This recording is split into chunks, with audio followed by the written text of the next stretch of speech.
একদিন আগের কথা, কৃষ্ণপুর নামের একটা গ্রামে রিমা, রীতা ও মন্নি নামের তিন বোন বাস করত। ওরা তিনজনই স্কুলে পড়তো। পড়াশোনায় ওরা বেশ ভালো ছিল। ওরা ওদের এক ভাই আর ভাবির সঙ্গে থাকতো। ওদের বাবা মা ওরা যখন অনেক ছোট ছিল তখনই ওদের রেখে মারা যান রোড অ্যাক্সিডেন্টে। এরপর থেকে ওরা ওদের ভাই ভাবির কাছেই মানুষ হয়েছে। ওদের ভাবি নীলিমা ওদেরকে খুব ভালোবাসতো। এইভাবেই দিন যাচ্ছিল। একদিন ওরা তিনজন স্কুল থেকে বাড়ি ফিরছিল। এই দেখ, কত গরম পড়েছে। এই গরমে গলা শুকিয়ে একদম কাঠ হয়ে যাচ্ছে। আমাদের তো স্কুলের পড়া শেষ হয়ে গেল। আজকে পরীক্ষা দিয়ে শেষ করলাম। এখন আমাদেরকে কলেজে ভর্তি হতে হবে। এই গরমে যেই অবস্থা, কলেজে উঠলে আমরা পড়াশোনা করবোই বা কিভাবে? তখন রীতা বলে, পড়াশোনা করবে না তো কে করবে? আমরা দেখো কত কষ্ট করে বড় হয়েছি। আমাদের জন্য ভাবি কত আত্মত্যাগ করেছেন। উনি এখন পর্যন্ত কোনো সন্তান নেননি, যেন আমাদের দেখাশোনায় কোনো কমতি না হয়। সেই জন্য আমাদের উচিত পড়াশোনা করে আমাদের ভাই ভাবির মুখ উজ্জ্বল করা। আমরা কখনো আমাদের ভাই ভাবিকে ফেলে যাব না। বিয়ে তো অনেক পরের বিষয়। হ্যাঁ হ্যাঁ, তুই ঠিক বলেছিস রীতা। ভাবি আমাদের মায়ের মতন, আমাদেরকে অনেক ভালোবাসেন। কিন্তু আজকে যা গরম পড়েছে, ভাবি ঘরে কি করছে কে জানে। ভাই তো কাজে চলে গেছে। ভাবি সারাদিন একা বসে সেলাইয়ের কাজ করে। সারাদিন এত পরিশ্রম করে না। চল তো বাসায় যাই। তারপর ওরা তিনজন গরমে অনেক বেশি ক্লান্ত হয়ে বাসায় আসে আর এসে দেখে ওদের ভাবি সেলাই মেশিনে কাজ করছে। ভাবি, ঠান্ডা পানি আছে? গলা একদম তৃষ্ণায় শুকিয়ে যাচ্ছে। একটু পানি দিতে পারবে? পানি দিতে পারবো না। আমাদের যে পানির মাটির কলসটা ছিল, আজকে নদীতে পানি আনতে গিয়ে হাত থেকে পড়ে ভেঙে গেছে। পানিতে একদমই ঠান্ডা নেই। কলের পানি যা গরম হয়ে আছে। কে বলছো ভাবি? তাহলে আমরা পানি পাবো কোথায়? এই গরমে গলা শুকিয়ে কাঠ হয়ে যাচ্ছে। তার উপর আজকে পরীক্ষা দিয়ে এসে অনেক ক্লান্ত লাগছে। ভাবি, আমাদের কি কলেজে ভর্তি করাবে? হ্যাঁ, কেন ভর্তি করাবো না? অবশ্যই ভর্তি করাবো।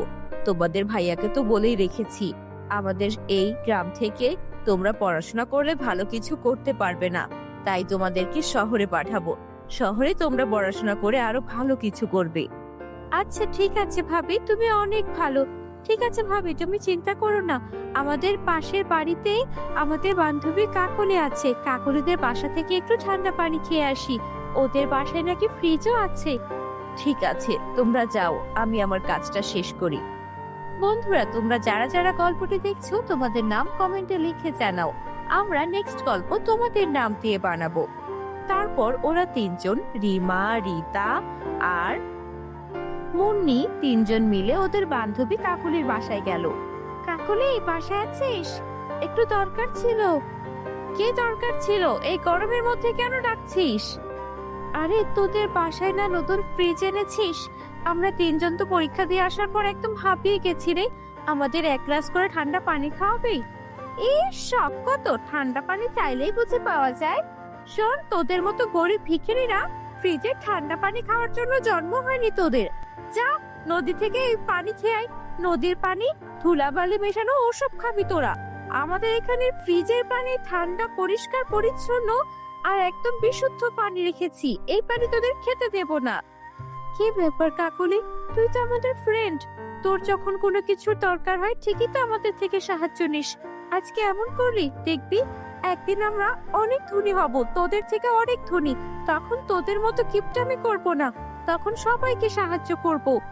এই বলে ওরা তিনজন মন খারাপ করে বাড়ি চলে এলো আর ভাবিকে সবকিছু বলল। কি বললে? তোমাদের বান্ধবী হয়েও কাকলি এমনটা করলো? ঠিক আছে, চিন্তা করো না। তোমাদের ভাইকে বলবো, সে যেন যেভাবে হোক তোমাদের একটা ফ্রিজ এনে দেয়। তোমরা এত কষ্ট করে পড়াশোনা করো, তোমাদের তো ঠান্ডা পানি খাওয়াই দরকার। না না ভাবি, ঠান্ডা পানি দরকার নেই। তুমিও না যা বলি তা নিয়ে চিন্তায় পড়ে যাও। আমরা তো এমনিতেই বলেছি, সমস্যা নেই। কলসি ভেঙে গেছে তো কি হয়েছে? আমরা নতুন আরেকটা কলসি কিনে নেব। এই নাও, হাত খরচের টাকা জমিয়ে রেখেছিলাম, এই টাকাটা দিয়ে নতুন একটা কলসি কিনে নিও। তোমরা কত ভালো, তোমাদেরকে আমি হাত খরচের টাকা দিই, সেটাও তোমরা জমিয়ে রাখো। তখনই সেখানে সবিতা নামের একজন মহিলা আসে। কি নীলিমা, আমার যে ব্লাউজটা বানাতে দিয়েছিলাম সেটা বানিয়েছো? তাড়াতাড়ি দাও, আমাকে আবার মেহমান বাড়িতে যেতে হবে। হ্যাঁ আপা, এই তো বানিয়েছি, নিন দেখুন তো কেমন হয়েছে। তুমি বানিয়েছো মানে ভালোই হয়েছে। তুমি তো আজ থেকে আর কাজ করো না? কি ব্যাপার, তোমার তিন ননদিনী দেখছি একদম ঘেমে একসা হয়ে গেছে। বলি, তোমার তিন ননদিনীকে বিয়ে কেন দিয়ে দিচ্ছ না? আমার ভাইয়ের তিনটা ছেলে আছে, ওরা তিনজনই খুবই ভালো চাকরি করে, ইঞ্জিনিয়ার গো। তোমার তিন ননদকে ওদের সঙ্গে বিয়ে দিয়ে দাও। তোমার তিন ননদ যা মেধাবী, বিয়ের পরেও তো পড়াশোনা করতে পারবে। মেয়ে মানুষ ঘরে বসিয়ে রেখে লাভ নেই, পাত্র ভালো আছে। ওরা আমাকে বলেছিল একটা ভালো পরিবারের তিনটা মেয়েকে বউ করে আনতে চায়। আমার তোমার কথাই মাথায় এলো। তুমি যেভাবে ওদেরকে নিজের সন্তানের মতো বড় করেছো, শোনো, ভালো পাত্র হাতছাড়া হয়ে গেলে কিন্তু পরে আর পাওয়া যায় না। পড়াশোনা ওরা না হয় করলো, আর তাছাড়া আমার ওই ভাইয়ের বাড়িতে ফ্রিজ, এসি, টিভি সব কিছু আছে। তোমার তিন ননদ কিন্তু সেখানে সুখেই থাকবে। কি বলছেন আপা, এ তো সুখের খবর। আমি যদি ওদেরকে ভালো জায়গায় বিয়ে দিতে পারি তাহলে একটু নিশ্চিন্ত হব। আপনি কথা বলুন, ওনাদেরকে আসতে বলুন। ভাবি, তুমি কি বলছো? আমাদেরকে বিয়ে দিয়ে দেবে? এটা কি হলো? আমাদেরকে এত তাড়াতাড়ি পর করে দিতে চাইছো? দেখো, আমি যা করছি তোমাদের ভালোর জন্যই।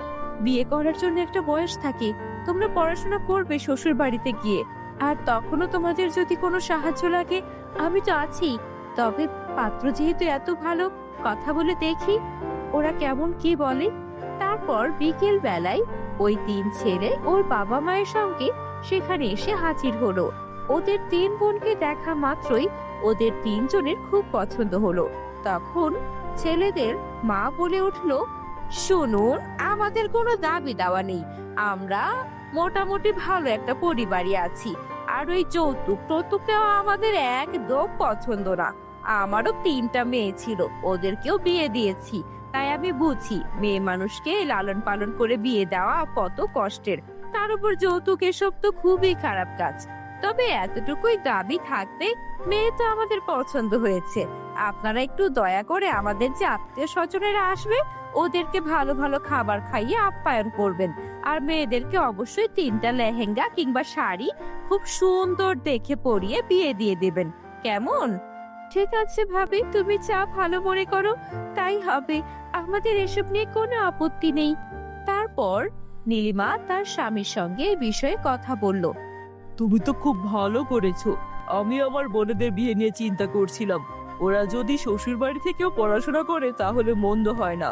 ঠিক আছে, আমি আমার বেতনের থেকে কিছু টাকা অগ্রিম চেয়ে নেব, আর সেগুলো দিয়েই আপ্যায়নের ব্যবস্থা করব, আর আমার বোনেদের শাড়ির ব্যবস্থা করব। তারপর নীলিমার স্বামী রহুল, সে চাকরি থেকে কিছু টাকা অগ্রিম নিয়ে বাড়ি ফিরছিল এই বিয়ের ব্যবস্থার জন্য। কিন্তু রাস্তায় ছিনতাইকারী ধরে ফেলে আর সব টাকা কেড়ে নিয়ে তাকে ছুরি দিয়ে আহত করে ফেলে রেখে যায়। অনেক কষ্টে সে বাড়ি পৌঁছায়। আমি পারলাম না, আমার বোনেদের বিয়ের জন্য যে ব্যবস্থা করেছিলাম সেই সব টাকা আমার থেকে ছিনতাই হয়ে গেছে। এখন আমি কি করব? কি বলছো তুমি? চলো তোমাকে তাড়াতাড়ি হাসপাতালে নিয়ে যাই, আর সব ব্যবস্থা হয়ে যাবে, তুমি চিন্তা করো না। তারপর নীলিমা তার স্বামীকে হাসপাতালে চিকিৎসা করালো। এদিকে কিভাবে তার তিন ননদের বিয়ে দেবে তা নিয়ে সে খুব চিন্তায় ছিল। সে যখন বাড়ি ফিরছিল তখন একজন বুড়িমার সঙ্গে তার দেখা হলো। শোনো মেয়ে, আমাকে একটু পানি খাওয়াতে পারো? আমি তৃষ্ণায় মরে যাচ্ছি। পানি? হ্যাঁ হ্যাঁ, এই নিন, একটু পানি আমার কাছে আছে। আমার স্বামী আসলে ছিনতাইকারীর হাতে পড়ে আহত হয়েছে, তো তাই ওনার জন্য এই পানিটুকু কিনে নিয়ে যাচ্ছিলাম। যা গরম পড়েছে। তুমি তোমার স্বামীর জন্য কেনা পানি আমায় দিয়ে দিলে? তুমি অনেক ভালো। এই বলে সেই বুড়িটা একটা পরীতে রূপান্তরিত হলো আর বলল, তুমি অনেক ভালো মনের। আমি জানি এখন তুমি কি নিয়ে চিন্তা করছো, তাই তোমাকে এই জাদুর বরফগুলো দিচ্ছি। এই বরফের কাছে যা চাইবে তাই পাবে। এই বলে পরী অদৃশ্য হয়ে গেল। নীলিমা সেই বরফের কাছে প্রথমেই তার তিন ননদের জন্য বিয়ের শাড়ি চেয়ে নিল। সেগুলো একদম বরফের সুন্দর শাড়ি ছিল, যেগুলো সে বরফের টুকরোর থেকে পেল। আর তারপর বিয়ের জন্য সকল খরচের টাকা পয়সাও চেয়ে নিল আর ধুমধাম করে ননদের বিয়ে দিয়ে দিল। তারপর নীলিমা তার স্বামীকে নিয়ে থাকার জন্য একটা বরফের ঘর চেয়ে নিল, যেখানে সে তার 3 ননদের বিয়ের পর সুখে শান্তিতে থাকতে শুরু করলো। বন্ধুরা, আমাদের চ্যানেলে নতুন হলে চ্যানেলটিকে সাবস্ক্রাইব করতে ভুলো না যেন। Bye bye.